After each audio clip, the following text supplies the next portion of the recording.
Alright, out here in the greenhouse again. Hopefully you can see me good. Camera's a little dirty. It's an unusually cold day. It's actually 40 degrees out, and we went down to like 30s last night. Maybe high 20s even. So we had to run the heater.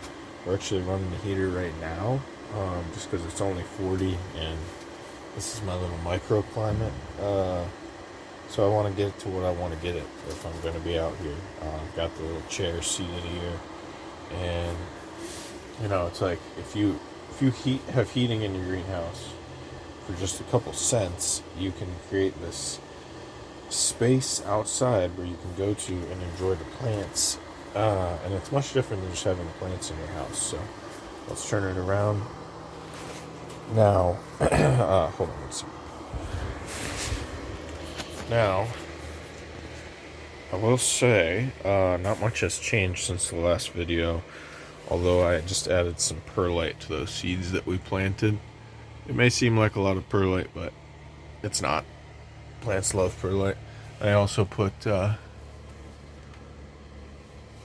some onion seeds that we got to keep moist, so you can actually see the bean is about to sprout.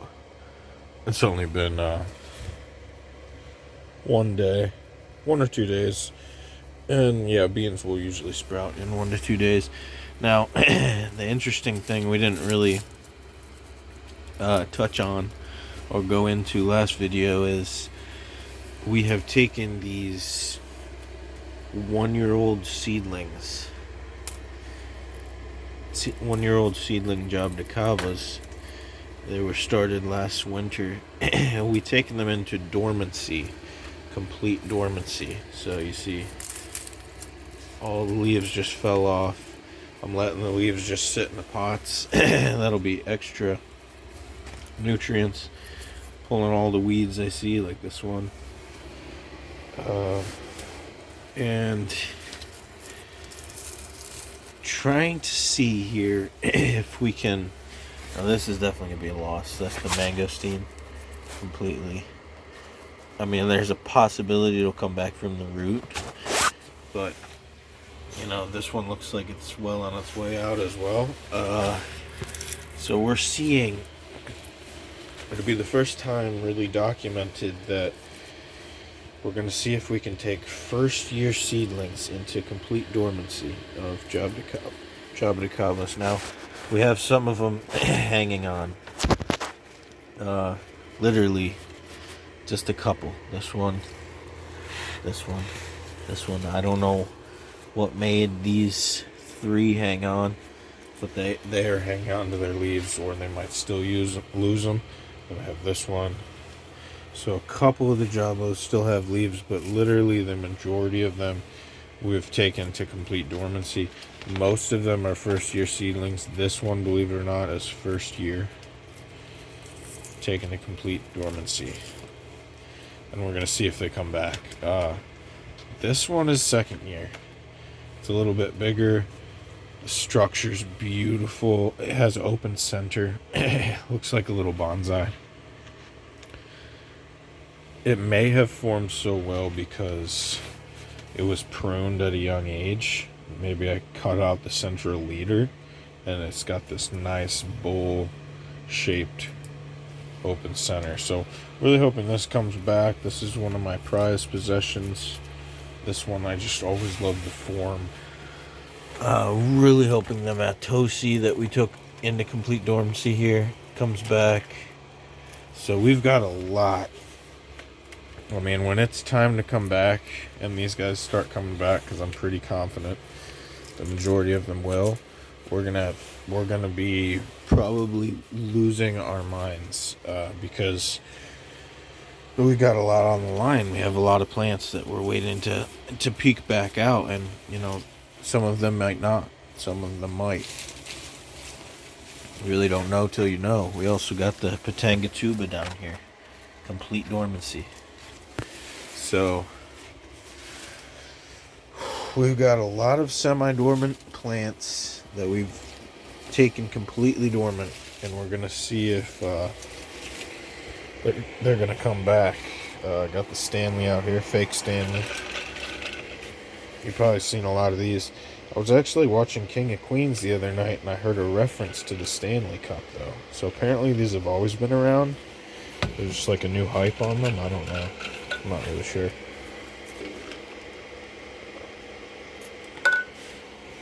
I will say, it's a convenient cup because it's convenient to have this size, but yet it still fits in the car and the cup holder.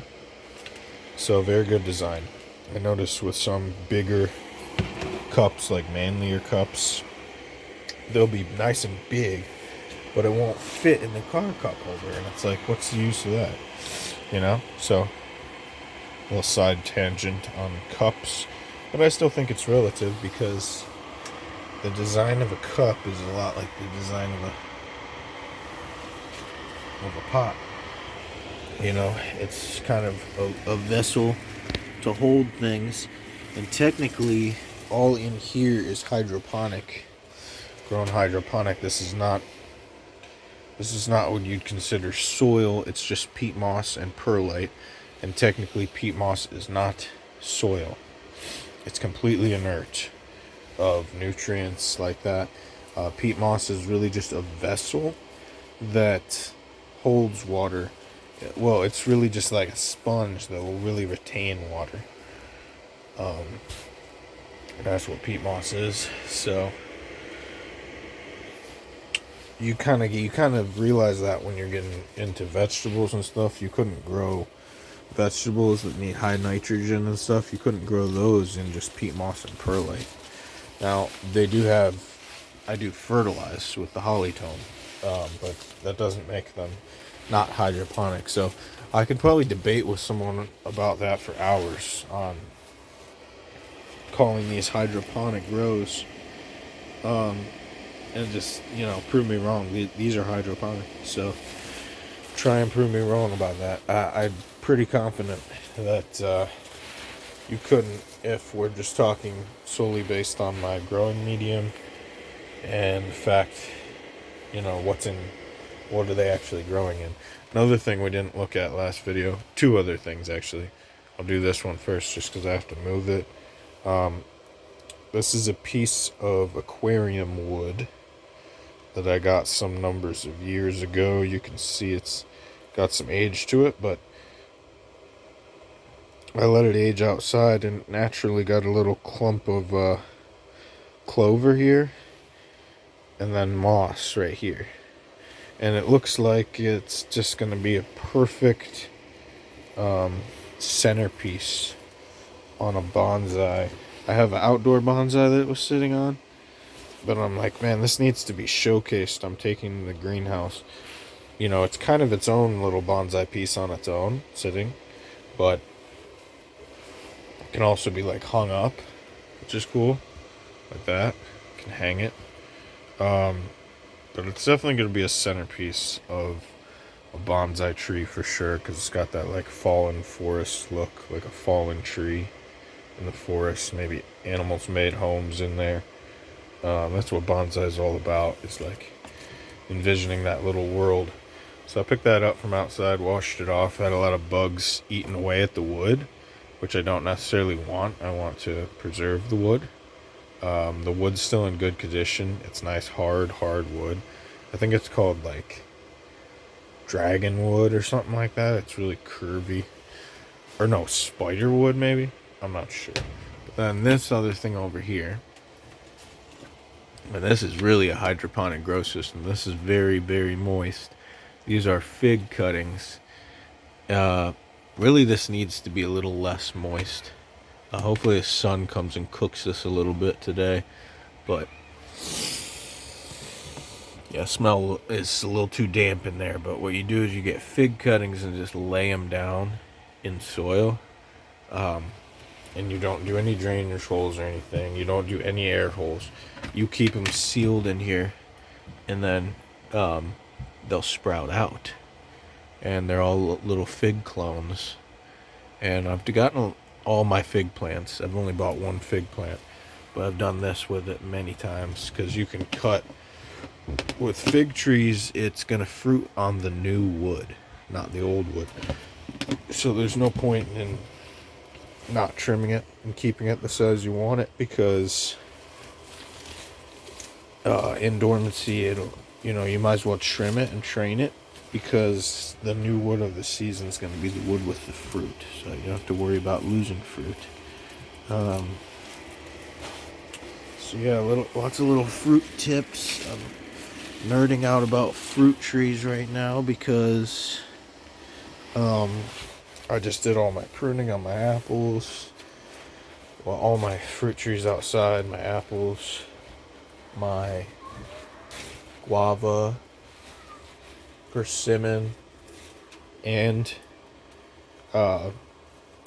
plum tree all just got pruned today while they're still dormant, because everything's going to come out of dormancy. My plum tree is an early bearing fruit, and it's already coming out of dormancy, and it's outside unprotected, so you can actually see the little flower buds. Maybe I'll take you guys out there sometime and show you, but just a quick update. As soon as these seedlings sprout up, I'll take a video of that.